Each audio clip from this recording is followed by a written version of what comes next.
how does climate change relate to us here in Thurston County? Well, we know that there are some folks with knowledge of this who think it's, first of all, a pretty darn important issue.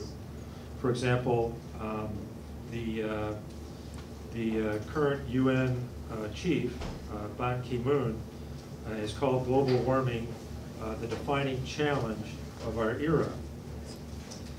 At the same time, the chair of the World Mayors Council on Climate Change stated at the Climate Summit in 2014 that in this 25 years of global climate regime, there was one overpowering message. No president, no minister, mayor, CEO, or citizen can meet the challenge of climate change alone. If we are to bring down global temperatures, we must step up, scale up, and speed up local climate action.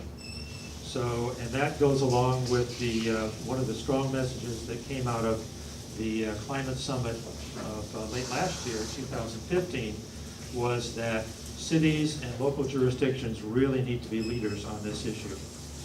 So with that, I'm going to introduce our candidates for Thurston County Commissioner. First we have Jim Cooper. Next we have Gary Edwards. We have Kelsey Hulse. And we have John Hutchins. So, first question. In a 2015 poll within Thurston County, a large majority of Thurston County residents were of the opinion that climate change is real, that it is partly or mostly caused by human activity, and that it will cause serious problems for Thurston County. Do you agree or disagree with these statements? Why or why not? Whatever's going to happen globally, it's going to happen locally. You can't stop it. It's going to happen, and I believe it's happening globally. I am not a subject matter expert on global climate change, but I believe it. And that the predictions are that Olympia is going to be underwater in 100 years, 150 years, or whatever. We have to take that seriously. But yes, I think it's very real, and we will have an impact in some fashion at the Thurston County level. When you move into the renewable power, water and solar, Dave, then you're talking bigger money, but you're also talking about reducing that carbon footprint considerably as well.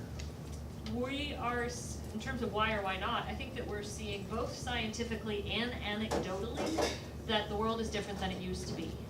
That there are significant changes taking place. That we cannot wait and see what happens and then decide to take steps to change things. So one of the reasons that I'm running, and one of the reasons that I'm really pleased that you guys have convened this panel tonight, is because it's very important to me that we are making decisions now that will positively impact our community over the next generation. That it's not a matter of making decisions for today, tomorrow, and next year, right? That we're talking about 10 and 25 years, 50 years, 100 years, and again, generations down the road. How do we make changes now that will lead to the investments that we want to see and the protections that we're going to need to be able to deal with the realities of climate change? And how do we make decisions and investments that will help minimize those and help us to be part of the solution and not part of the problem in that regard? Yes, and yes to a little lesser degree, and yes. I can tell you that climate change is real because we've still got a ice house on our house, or at our house. And that's the old building with walls that are about a foot thick and filled with sawdust. And